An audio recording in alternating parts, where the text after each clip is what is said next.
Hello, SASE family, and welcome to our monthly SASE National webinar series. Thank you for joining us during this busy week right before SASE National Conference. My name is Christina Harita, and I'm the South Regional Manager for the Collegiate Committee. Today, we have two very special guests with us from Shell Oil Company, Krishna Bhattaru and Bing Lee. Krishna Bhattaru is a Product Management Advisor in Shell's Infrastructure Series, based in Houston, Texas. He's been with Shell for over 14 years, working in various leadership roles. He holds a master's degree in geotechnical engineering from Louisiana State University. Krishna is a Shell campus recruiter for University of Texas and is also the SACE focal point for UT Austin. Also from Houston, Texas, we have Bing Lee, who is a senior process and economic evaluation engineer at Shell. He has worked for Shell for 14 years and has a PhD in chemical engineering from Tulane University. Bing is a campus recruiter and the SACE focal point for Rice University. We are very lucky to have both of them today. As a quick overview for this call, the first 20 minutes will be Krishna and Bing discussing how to prepare for a behavioral-based interview. And then the last 10 minutes will be a Q&A or question and answering times for all the questions that you may have. If you're new or participating to these webinars, you should be able to see a logo like this in the upper corner of your screen. And if you click on it, you'll have two options or two Google features that you should look at. The first one would be the showcase, which is yellow. And if you click on it, there's a button to register. And through that, it'll let us know that you're here. The second thing is the Q&A button, which is where you can ask the questions that you may have throughout this webinar. So it should show up as a side panel, and then you can ask your questions at the bottom. So at any time, please feel free to ask the questions that you may have, and we will address them at the end. Now I will turn it over to Bing and Krishna. Thank you for your introduction, Christy. Hello, everyone. Welcome to this webinar. We are very happy here to share with you some of our interview experiences and help you to prepare for the upcoming SASE National Conference and the Career Fair. Due to the time constraints, we'll only focus on behavioral interview, which is the primary format we use at Shell. And more companies are using this type of interview as well. For the first 20 minutes, we'll talk about what qualifications interviewers normally look for in candidates, what kind of questions we may ask during an interview. Then we'll tell you a few tips on how to perform well during an interview. Most importantly, however, we want to emphasize how to prepare for an interview. We plan to leave about 10 minutes in the end to answer your questions. But let's first start with Krishna. Let him explain what behavioral interviews are. Krishna? Sure, yeah, thank you, Bing. So hello, everyone. Good evening from Houston, Texas. So what are behavioral interviews? So they are mainly aimed at assessing a candidate's future performance on the job based on their past experience. So it consists of a series of situational questions that are aimed at assessing your strengths, your capacity on how you handled in the past situations and how you may be able to perform in the job, right? So what is the advantage to candidates with the behavioral interview? So it helps you to showcase your skills, your qualifications, and your experiences very well to the interviewer. And it also provides a consistent and robust process to evaluate yourself along with the rest of the candidates. So it's a way for us to assess, how your strengths and where your job motivation is coming from. So, Bing, you wanna Bing will eventually explain a little bit more on the interview, but I will go a little bit on how you can actually answer some of these questions. So you want to use a proven model called STAR model when you answer these behavioral situational questions. So the STAR is an acronym. It stands for S for situation, T for task, A for action, R for the relationships, and finally the last R for result. So you want to frame up the answers to these situational or behavioral questions based on a past situation from your life, academics, or your certain position that you have worked in a certain voluntary organization or some job. So you can actually give answer the question based on a past experience using the STAR model. So the situation, and then you want to clearly articulate what the task involved was, and then what specific actions you took to complete the project, and what sort of relationships you built during the project or that certain task where you exhibited certain qualities, and what was the final outcome. What did you learn from this experience? How did it impact not just the project, but also the people that worked around you, and how did it impact you personally? What did you learn from it? So that's why it's a very useful tool to have in your toolbox. It's called STAR model. You can Google online to get more information on what the STAR means and how you can use it to answer some of your questions. So Bing? Yeah, you may wonder what kind of qualifications do we look for in candidates.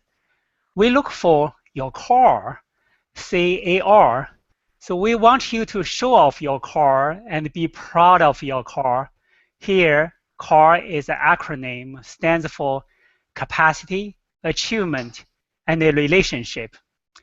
Capacity is how well you can absorb information, analyze problems, make fact-based decisions, and come up with innovative solutions. Achievement is how well you can undertake projects, adapt to new and challenging environment, and deliver results under pressure.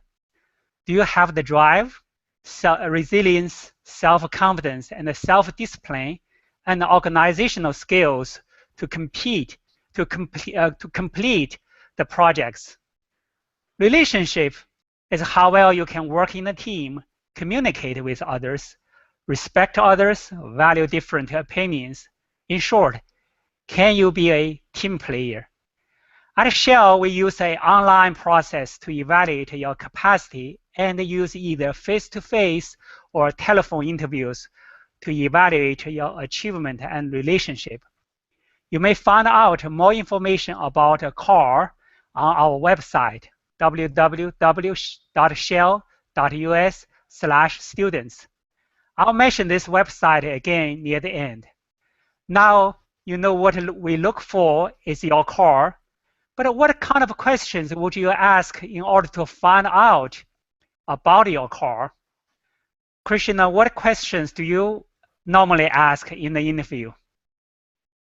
Yeah, so basically, as Bing suggests, as mentioned earlier, we're looking for capacity, achievements, and relationships, right? Your ability to build those relationships and your ability to think and execute based on your past achievements. So the type of questions that we will be asking is, we want to focus on what your significant achievement is.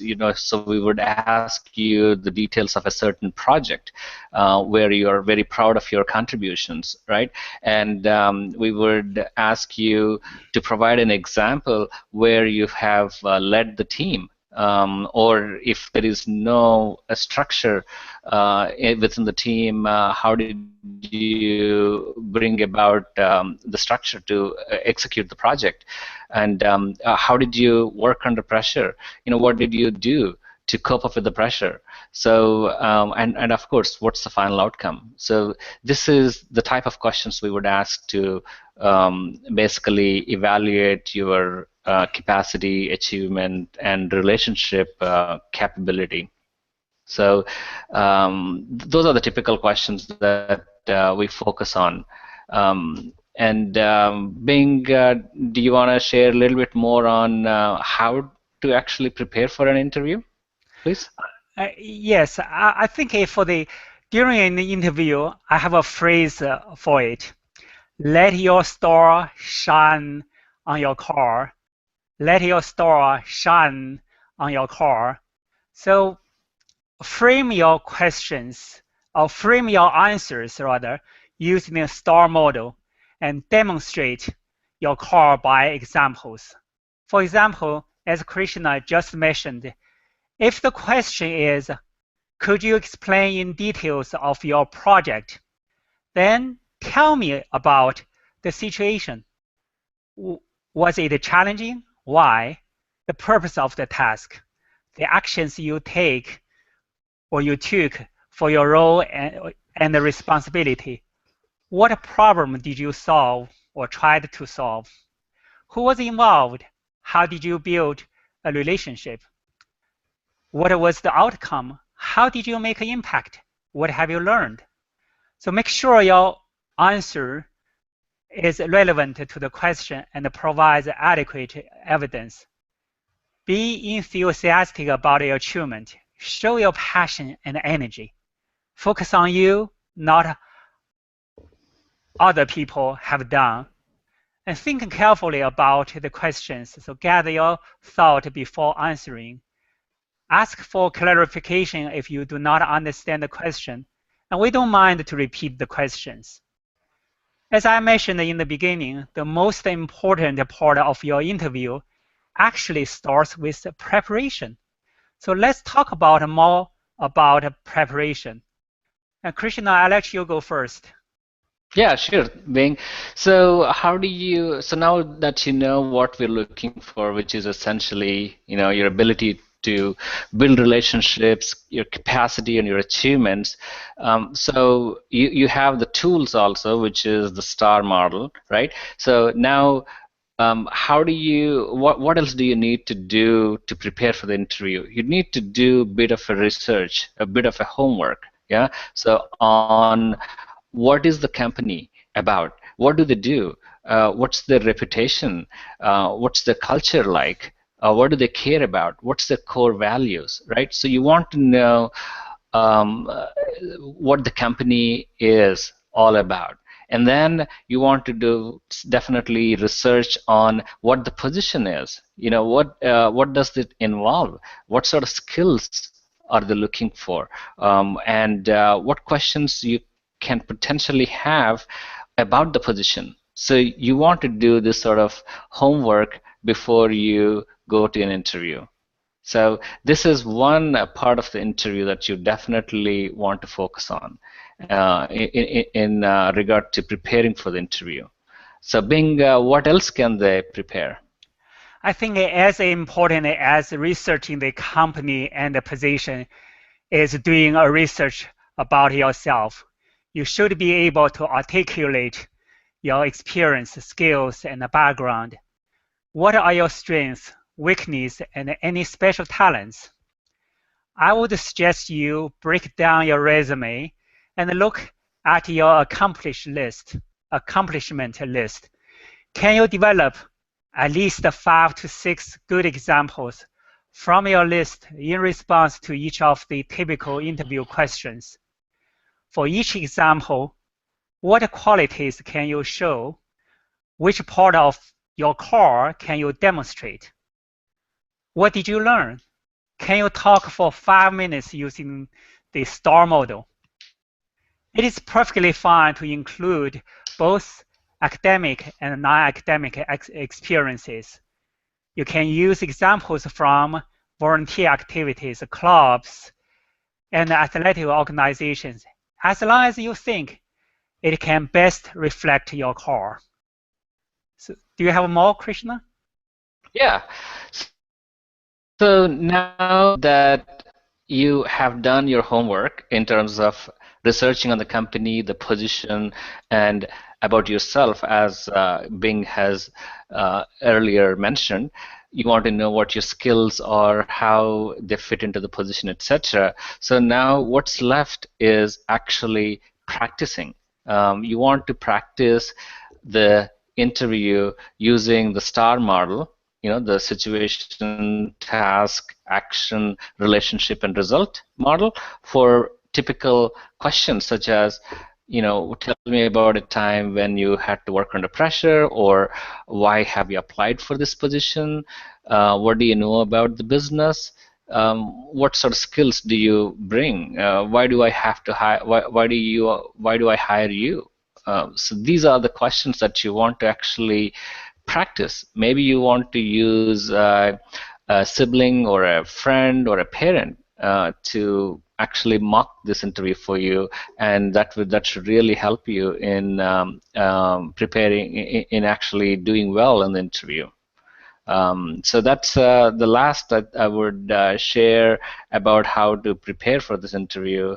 So Bing, any other final comments on how to prepare or additional resources?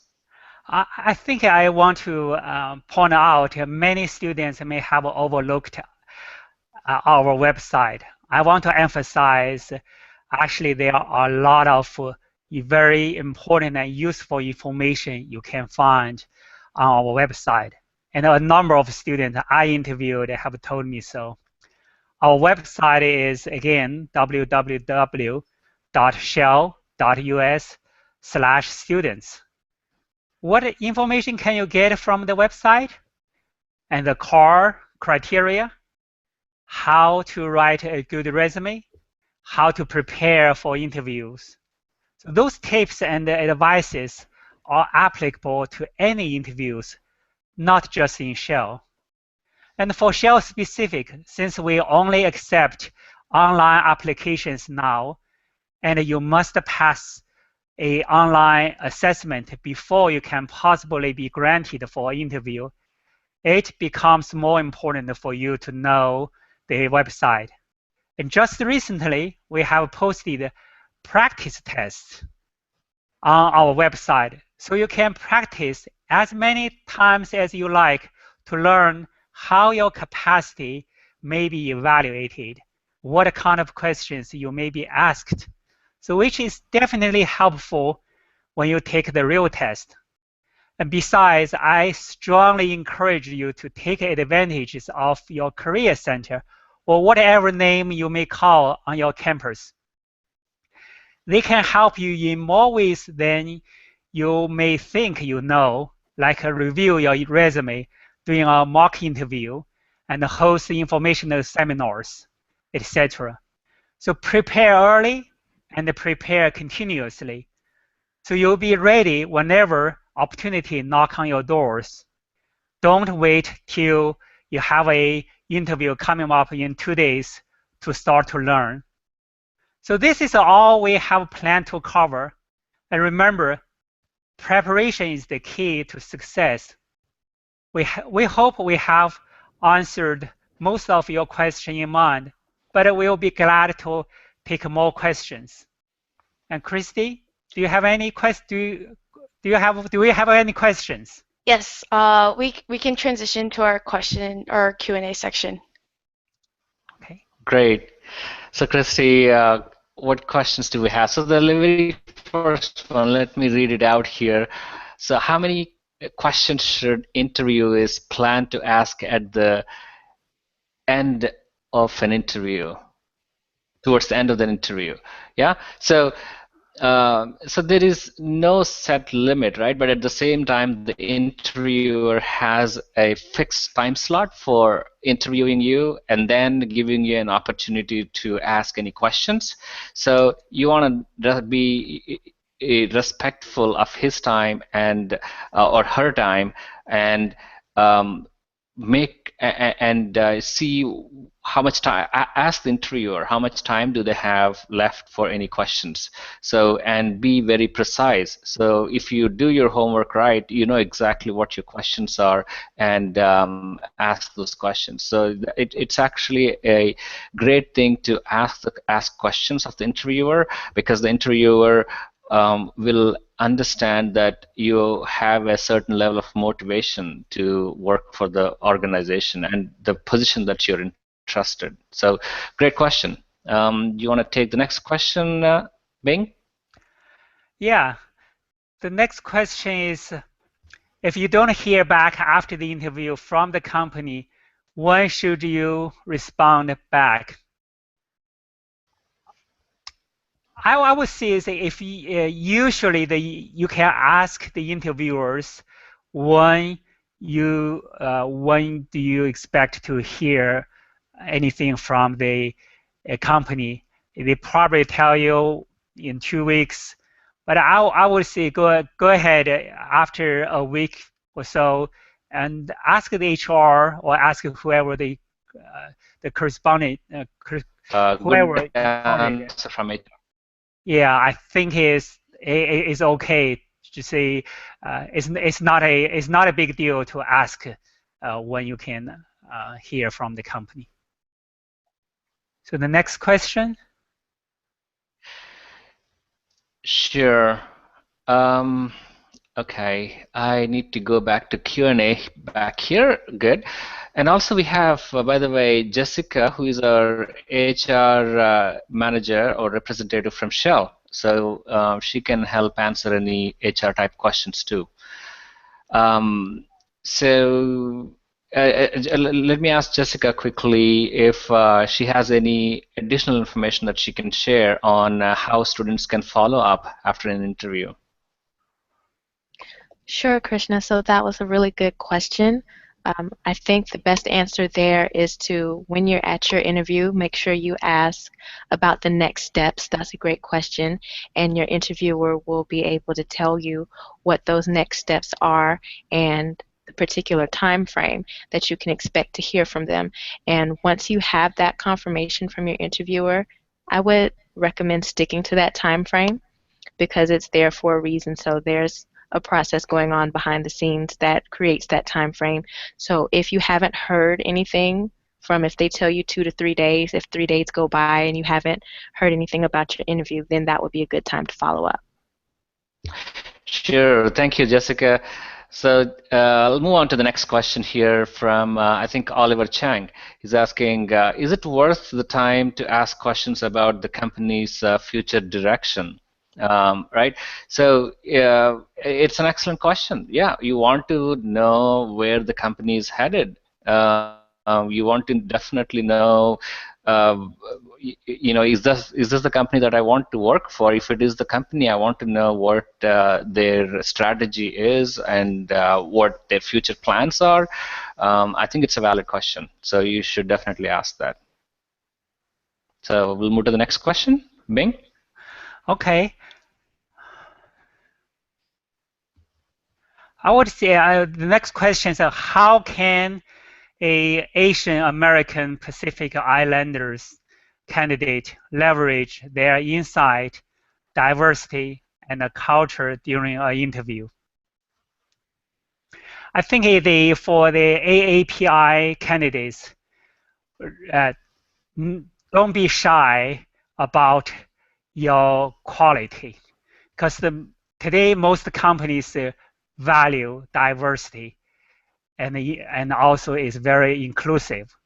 So be proud of your culture, be proud of your background, and use examples to demonstrate how you have taken advantage of your background and to add values. So don't be shy, and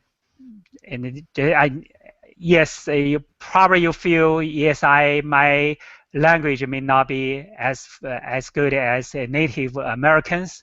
However, I don't think that's the issue.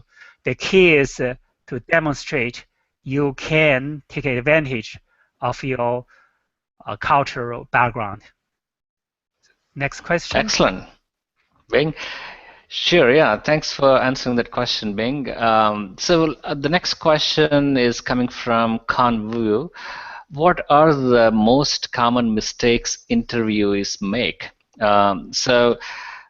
Typically, in my 3-4 years of interviewing on campus, I've seen some students missing the or not understanding the question properly, and then they go off tangent.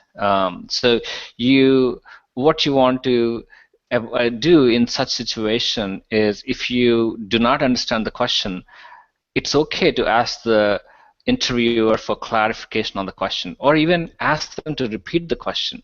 I will be more than glad to repeat the question or explain the question than lose the time and give the opportunity to the student to answer the question, answer the right question, rather than his or her own interpretation of the question. So that's one of the main things that I've seen in not being able to communicate well in the interview. Not just because they didn't understand the question properly.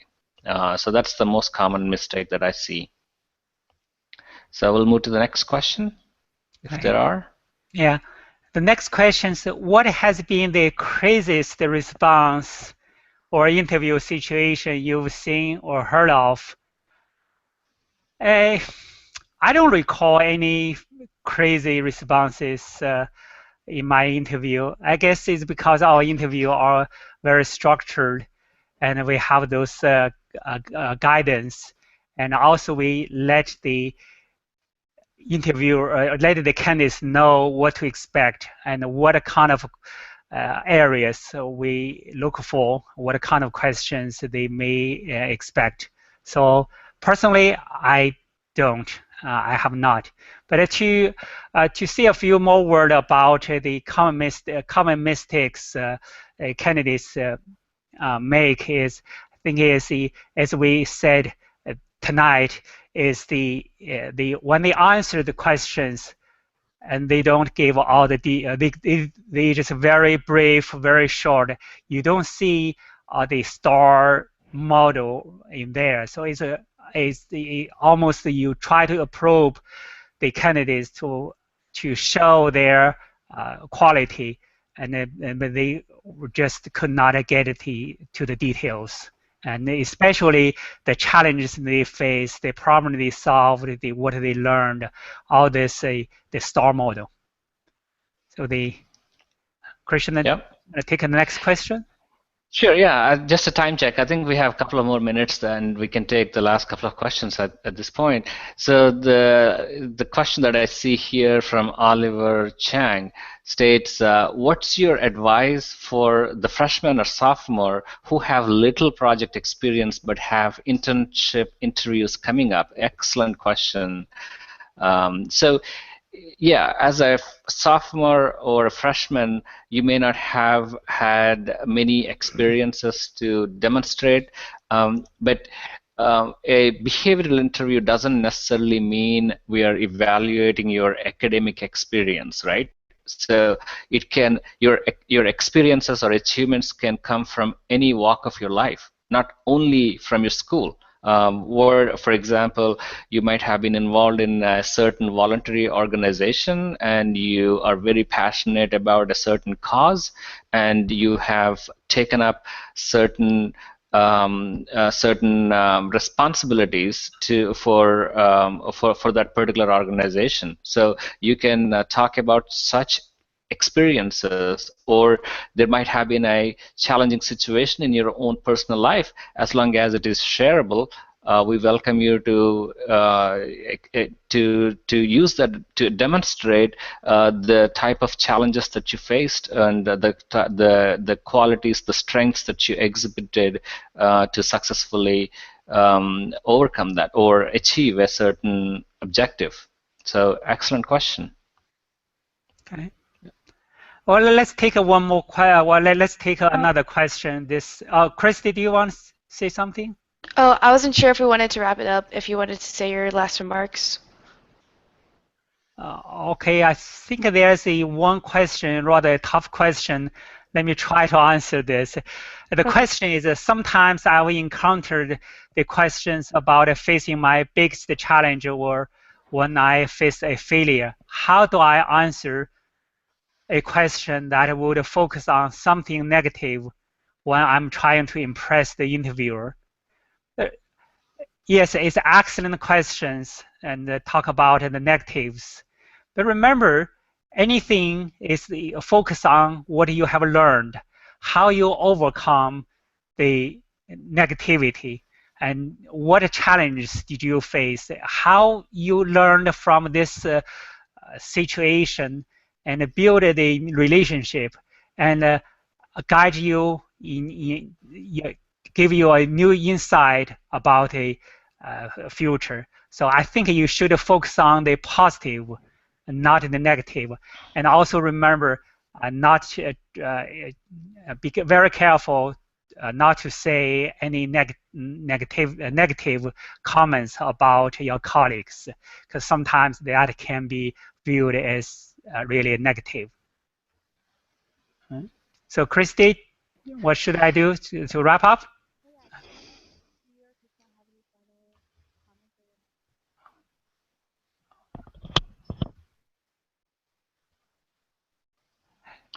So, Christy, we can't hear you. Are Uh, we out of Oh. time? Yeah, Krishna, Bing, do you have any final remarks? uh, Well, all I would say is do your homework and come and see us at SASE Conference, National Conference next weekend, and all the best. Bing. Okay. Well, thank you for your interest, and we hope these tips will help you prepare well for the upcoming SASE National Conference and the Career Fair, as well as your future job interviews with any company. And we'll be attending the conference and the career fair too. So be sure to stop by our Shell Hospitality Suite and the resume review room and our career fair booth if you have any questions or just want to stop by to shake hands. And we wish you good luck in your job search. And remember, let your star shine on your car. Thank you very much, Jessica, Bing, Krishna, for sharing your insights. Your time and support are highly appreciated. Thank you also, Roland, for doing all of your behind the scenes support. And thank you everybody for watching and taking the time to partake in our webinar. We hope you apply the material in this webinar towards enhancing your interview skills and reaching your full potential. I believe with enough preparation, you'll be ready to apply these skills during the opportunities available at SASE National Conference next weekend. I'd like to end this webinar with a quick question for y'all. Are you Houston ready? See you all in Houston.